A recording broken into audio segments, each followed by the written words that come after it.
ہاتھ پاؤں چومنے یعنی دست بوسی اور قدم بوسی کے جائز ہونے یا نہ ہونے سے متعلق حضرت پیر سید نصیر الدین نصیر گیلانی رحمۃ اللہ علیہ اپنی تصنیف راہ و رسم منزل ہا میں تحریر فرماتے ہیں کہ ہاتھ پاؤں چومنے کا جواز اس حدیث سے ثابت ہے جسے صاحب مشکات نے بحوالہ ابی داؤد روایت کیا۔ حضرت زارع سے روایت ہے کہ جس وقت ہم مدینے آئے تو اپنی سواریوں سے اترنے میں جلدی کی اور رسالت مآب صلی اللہ علیہ وآلہ وسلم کے ہاتھ اور پاؤں مبارک کو بوسہ دیا۔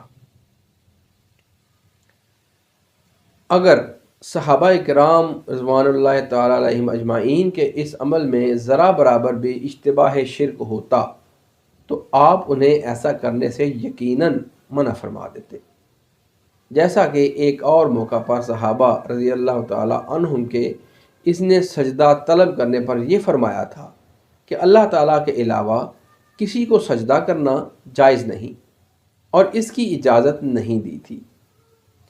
کسی معاملے میں حضور علیہ السلام کا سکوت اختیار فرمانا اس کے جواز کی دلیل ہوتا ہے، ورنہ امر بالمعروف اور نہی عن المنکر کا برملا اظہار تو نبی علیہ السلام کا فرض منصبی ہوتا ہے۔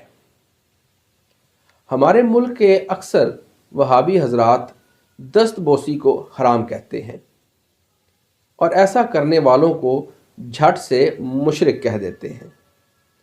کیا انہیں معلوم نہیں کہ سعودی عرب کے فرما رواؤں کے بوقت ملاقات ہاتھ چومے جاتے ہیں یا کندھے پر بوسے دیے جاتے ہیں؟ تو پھر شرک کا فتویٰ سعودی شہزادوں پر کیوں نہیں لگاتے؟ شاید اس لیے کہ ان سے مالی مدد ملتی ہے۔ اس لیے زبان حق ترجمان یک طرفہ ٹریفک کی صورت میں صرف بزرگان دین یا اولیاء اللہ کے آستاں بوسی میں چلتی ہے۔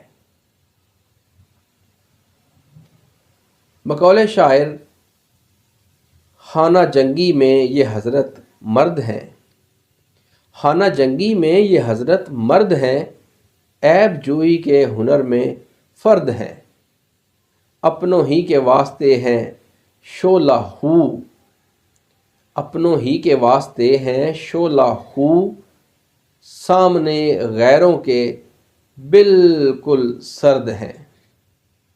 گویا دولت مندی اور شہزادگی تو باعث احترام و دست بوسی ہو سکتی ہے، مگر فقیری اور درویشی نہیں۔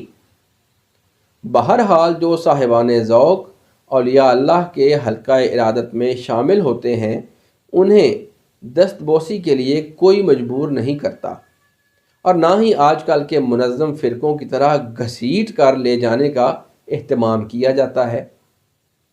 درویشوں اور فقیروں کے حلقہ ارادت میں جو بھی شامل ہوتا ہے وہ کچھ دیکھ کر ہی شامل ہوتا ہے۔ آج کل کے عوام اتنے بے وقوف نہیں جتنے سمجھے جاتے ہیں۔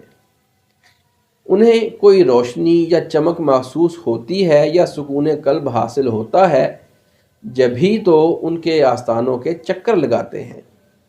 اگر اولیاء اللہ کا مقام اور ان کا فیض عارضی و فانی ہوتا تو آج درگاہوں کو کوئی دیکھنے کی زحمت بھی گوارا نہ کرتا۔ کسی استاد نے کیا خوب کہا، حسن فانی را نہ گردد چشم بینا ملتفت، با چراغ برق یک پروانہ ہمراہی نہ کرت۔ شعر کا مطلب یہ ہے کہ دانا آنکھ کبھی حسن عارضی و فانی کی طرح متوجہ نہیں ہوتی اور نہ اس پر شیدا ہو سکتی ہے، اس لیے کہ آج تک کسی نے بادلوں میں کوند کرنے والی بجلی پر پروانوں کو مرتے نہیں دیکھا، حالانکہ روشنی پر مر مٹنا پروانے کی فطرت میں داخل ہے، مگر وہ بھی مطلق روشنی کا اشارہ پا کر اپنی جان نچھاور نہیں کرتا۔ اگر پروانوں کی موت کے لیے مطلق روشنی کا ہونا کافی ہوتا تو وہ شمع محفل پر مر مٹنے کی بجائے چاند تاروں یا پھر سورج کی روشنی ہی پر مٹتے رہتے۔ ثابت ہوا کہ پروانہ بھی اس مخلوق کی روشنی پر مٹتا یا اس کی طرف لپکتا ہے جو اس کی فطرت میں پوشیدہ سرمایہ درد و سوز کی بیداری کے لیے تازیانے کا کام کرتی ہے۔ ہر روشنی پر نہیں مرتا، چونکہ کوند کرنے والی بجلی کی چمک عارضی اور وقتی ہوتی ہے، لہٰذا یہ بات ذوق پروانگی کی شان کے خلاف ہے کہ وہ قدرت کے ودیعت کردہ سرمایہ درد و سوز کو عارضی اشیاء پر اس بے قدری سے کسی وقتی فیصلے کے نتیجے میں لٹا دے۔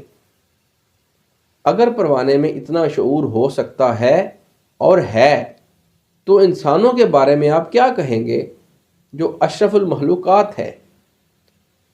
کیا وہ کچھ دیکھے اور محسوس کیے بغیر اولیاء اللہ اور سچے درویشوں پر اپنی جانیں نچھاور کرتے رہتے ہیں؟ کسی کے حلقہ ارادت میں شامل ہونے سے قبل خوب اطمینان کر لینا چاہیے تاکہ بعد میں پشیمانی کا سامنا نہ کرنا پڑے۔ اور پھر جعلی اور مصنوعی درویشوں سے بھی ممکنہ حد تک بچنا چاہیے۔ کسی شیخ کامل اور ایسے عارف کی تلاش ضروری ہے جو علوم شریعت و طریقت کا جامع ہونے کے ساتھ ساتھ صاحب حال بھی ہو۔ اس کی صحبت میں بیٹھ کر انسان کو کم از کم سکون دل کی دولت تو حاصل ہو۔